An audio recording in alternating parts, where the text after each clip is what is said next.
Hey guys, welcome back to Clownfish TV. This is Kneon. I am here with Geeky Sparkles. Hello. And we're going to do an autopsy, I think, on summer of 2025 at the box office. It's not looking too good. We have multiple articles from mainstream Hollywood publications, including The Wrap, and we got The Hollywood Reporter, and they're both like, yeah, this box office, this summer's box office sucked. Mm-hmm. Like, it wasn't good. There were a couple of big hits, but for the most part, a lot of the tentpole franchises were just they massively underperformed. So they got Megan Smurfs and Elio in here. So we're gonna talk about this. We're gonna see what they have to say. Again, this is not coming from an alt-right blog or anything like that. This is coming from two well-respected Hollywood trades who are both saying this summer was a major bummer. Okay, to be fair, why does it matter if it comes to a Hollywood trade? You'd have to be completely stupid to not understand that this summer's box office was shit. I mean, you have to be a special kind of dumb to not be able to look at this and just be like, yeah, that didn't do well. You might have a couple winners, kind of, maybe, but... There are several people who take issue with anybody criticizing their beloved Hollywood, even if it's very, very obvious that things are not good. I mean, people are going to look at an orange and they're mostly going to say, hey, yeah, that's an orange. But then Hollywood's over here like, nah, it is a peach. It identifies as a peach. Let's talk about this. Before we get into it any further, please subscribe for more pop culture news, views, and rants, guys. You'll get a woohoo if you do. Woohoo! If you go out to Kickstarter, Geeky has her Glow and Ghouls retro enamel pins a week yet. She's doing really good on this one for pins. Yay. Man, you're doing really good. So yeah, she designed these. They're going to have glow in the dark elements to them. And we're finalizing the designs, and we're going to have a geeky pin too that's going to be an add-on. And I'm hoping to get that up tonight. So yeah, you'll be able to buy just that pin if you want. Yeah, if you just want the geeky pin, you can, yeah. So we're still finalizing the design, going back and forth with the I didn't draw that one. That was Neon. But still, he made me so flipping cute. I tried to make you cute. I think you are cute. Anyway. Yay. Let's talk about this. Okay, let's talk about this.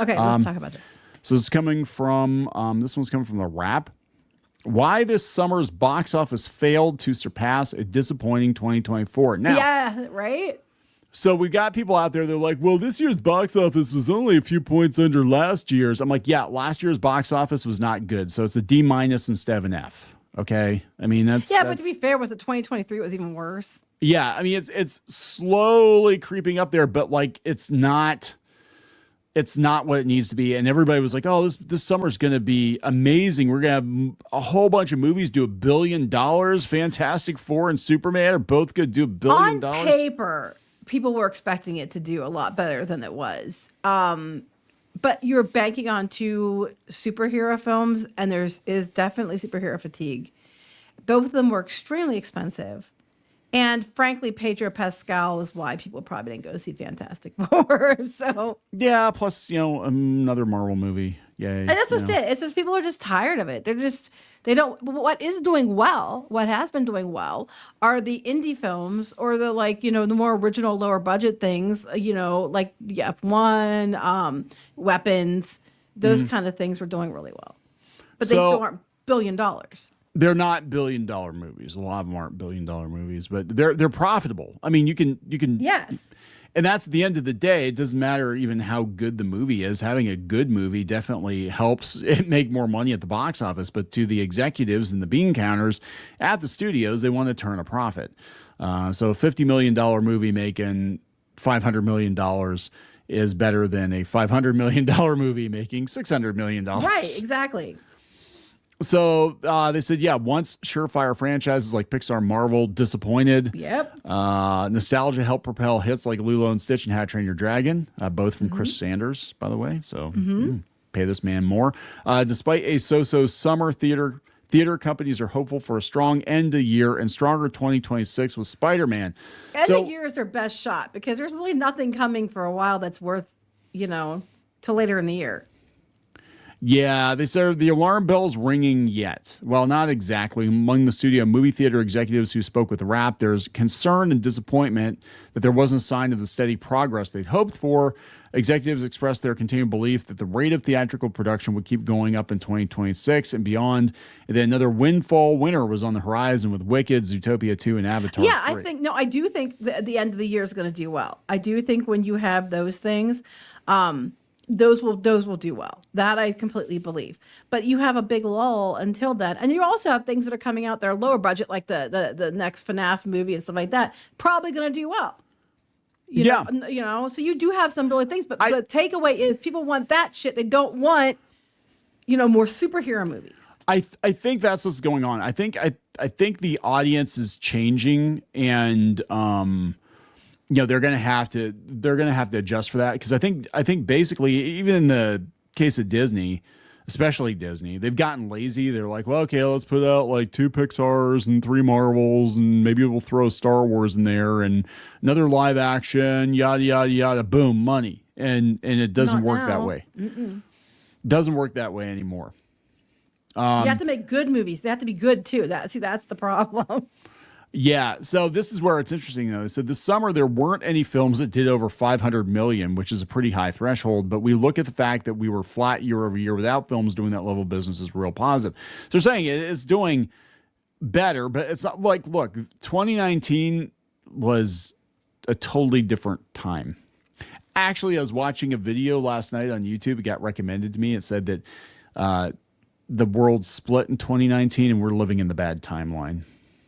It was an AI video. I don't know. I get that reference. Yeah, it said we're actually living in the bad timeline, and that the pandemic was used to obfuscate this fact. But things are never going to be what they were, because we don't exist. We actually all died. We're in a simulation now. YouTube said it, so it must be true. Great. So there we go. This is not real money. It's not real money, guys. Don't worry. Well, you're here with me. You're in the simulation with me. I'm sad. No kidding. Just kidding. So I said, compared to, let's see, last summer, that was 2019, we're down 14 to 15%. They said stubborn, resilient optimism is practically a prerequisite to work with in showbiz, but the promises made by the likes of Amazon and new Paramount to bolster their theatrical output are good reasons to believe the optimism is legit. I know Paramount is going to try to do another Star Trek. Hopefully it doesn't suck. They said, there were shortfalls this summer. They do provide key signs to the industry about where the audience's tastes are headed. Okay. And they're talking about the biggest underperformers. Some of them, I know what you did last summer. Elio. Elio, it was good, but I mean, it wasn't a bad movie. It was a good movie, but I could tell by the trailer it wasn't going to do well theatrically. Two things can be true at the same time. K-pop Demon Hunters did incredibly well. It's weird, the ones that did well. Now, Lilo and Stitch, I think everybody knew that was going to be a hit. Yeah. Unless it completely sucked, it was going to be a huge hit. Same with How to Train Your Dragon. I'm like, unless they really drop the ball on it, and it's hard to screw that up. But they did make some changes, and a lot of them are questionable, the changes they made. But I mean, overall, it was pretty good. So people are going for, I guess, like millennial nostalgia. Basically, in a nutshell, it's either indie movies or sequels or redos of movies that were popular in the past. Those are the ones that are doing well. Yeah, that's just it. Or video games or video game movies. Video game based. I think we're seeing the kind of the last gasps of. I'm not saying the end of superhero movies. I'm saying, because they just announced they're doing another Superman, which this one I'm cautiously optimistic about, because they're going to put Lex Luthor in his mech suit, because I love that, because superpowers collection forever. I love that. So we'll see if the next one is actually a Superman movie. So I might like it more, but I think we're going to go back to the superhero movies being 1 or 2 big ones a year, and not 1 or 2 superhero movies a month. Okay. Yeah, I just think people are over superheroes. I'm sorry. I mean, I hope that with Spider-Man and stuff, it picks up. I really, truly do. And it might pick up a little bit. But I don't think we're going to see the levels we used to see on these. Unless it's something like Deadpool and Wolverine, or something like, or Spider-Man, potentially. You're not going to see the levels you used to see on these, because people are over it. Unless it's like mocking it like Deadpool and Wolverine. Yeah.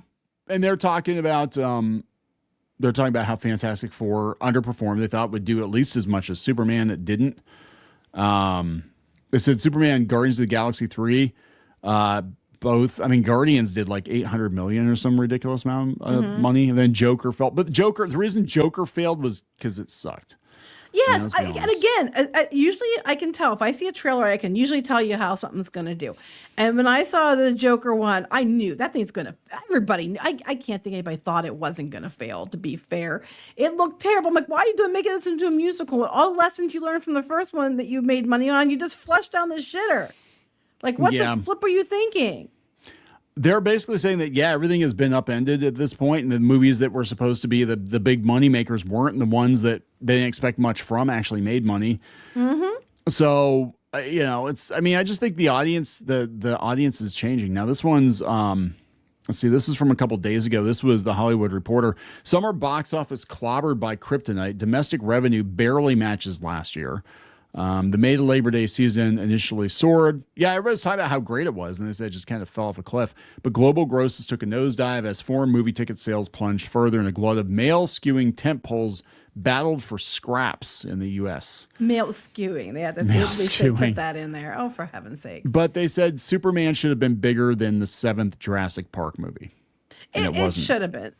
But again, you're comparing apples to oranges here. Because, Jurassic Park, there's been 7 of them too, but people are just tired of superheroes. You know, that same movie a few years ago would have been a completely different story than it was now. People are over it. I don't know what else to make it clear to you. They want video game movies. They want indie type movies. Good video game movies. Yeah, not Borderlands. Yeah. Yes, good. I was thinking that earlier. Yeah. Good. And they want, and sadly, they want, sequels to the stuff or reimagining, mostly sequels to things that they know, like Inside Out 2, Moana 2, Zootopia 2. And I would love to see fresh new things, but nothing. I mean, I don't think Hoppers is going to do well. Elio didn't. Hex, I think might. It depends on how they. I'd have to see it because knowing people behind it, I think they're going to ruin it. But oh man, so I'm hearing about Hex, and this is like we were going to do a video on that, but I don't know if we're going to. I don't know. I don't have anything pulled up. I had people telling me that the Owl House stands are really angry about Hex. They think that Disney's going to replace the Owl House with Hex, but Owl House is over. Owl House has been over for years. Like are they going to put prom in Hex? I don't know, but they're all mad about that because it's got a boy lead, I guess, but. Yeah, so there's going to be some drama there. Jaws. They said Jaws beat 2 new studio films over Labor Day. When they re-released it, you mean? Re-release, yeah. Yeah, because people will go see that. That's what they want stuff. Like K-pop Demon Hunters kicked ass, and it was only out for 2 days. Yeah. They said there's not enough audience either. This is interesting. The Hollywood Reporter is a little more negative, I think, than the Wrap. But they said, I'm very, very nervous for the future, says one top studio executive. There are all these studios and companies making movies. I don't think there's enough of an audience for them. That's not a statement theater owners or many other studios share. They think the solution is more product delivered to their big screens. I think they're better off at this point. Measure twice, cut once. I think they're better off. Let's do fewer movies, but every movie we put out is going to be profitable. It's going to be good. Or they have to be good, or it's going to be something that's going to get people into the theater. You're better off having $1 or $2 billion movies a year that are profitable than having 25 movies that aren't doing shit and are actually costing money, losing money. And their budgets are too high too. I mean, they can put these big, huge budget films, and they might bring in like $500,000, $800,000 or $800 million, but they might have only broke even or just made a little bit of money. And that's a problem. They need to rein in their budgets. They need to not do as many. I think they need to go back to either, finding what people want and deliver that. And they're not doing that. And I think they need to really re-examine what they're spending their money on. Yeah, no, I agree with that. I think that's what's going to happen with all this is we're going to see cheaper movies, and we're going to see the studios being a lot more careful with how they spend their money and what they greenlight, which means there are going to be fewer productions, which means there are going to be fewer jobs in the industry. But again, you're better off having a handful of profitable movies per year than like a ridiculous amount of movies that aren't. And honestly, there's so much stuff out there to watch. Do we need 15 new movies a week? I can't even keep up with the shit from 3 years ago. Well, yeah, it's not just in the theaters; it's at home. If you get better stuff at home on new movies on Netflix, why didn't you go to the theater?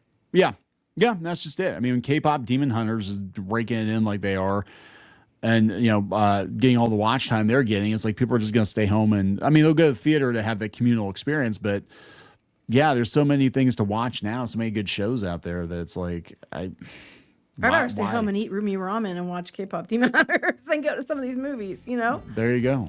So, it was a bummer summer. So we'll see what happens. I think Avatar, I mean, I don't like the Avatar the end movies, of the year. Zootopia 2, the next Avatar. What was the other one they said? Wicked 2. Wicked for Good. Those ones I think are going to do really well. I think they're going to be like earlier in the year when we had Minecraft and all that stuff doing really well. I think those ones are going to do really well. But I think there's going to be a big, gap in the theater because they just don't have anything coming out that people want to see. Yeah, that's just it. You got to give people a reason to go to the theater now. It's not enough just to be like, hey, we have a good movie. It's like, and it'll be on streaming in 3 months. I can wait. Oh, what else you got? Well, if you come to the theater, you can scream Chicken Jockey and throw popcorn. Throw popcorn. Oh, okay. Yeah, maybe I'll go. That's just it. So we're gonna wrap it up. Yep. Please subscribe for more pop culture news, views, and rants, guys. Check out Geeky's pins on Kickstarter. Geeky Sparkles, Glow and Ghouls. We'll talk later. Bye. For more pop culture news, views, and rants, go to news.clownfishtv.com. That's news.clownfishtv.com.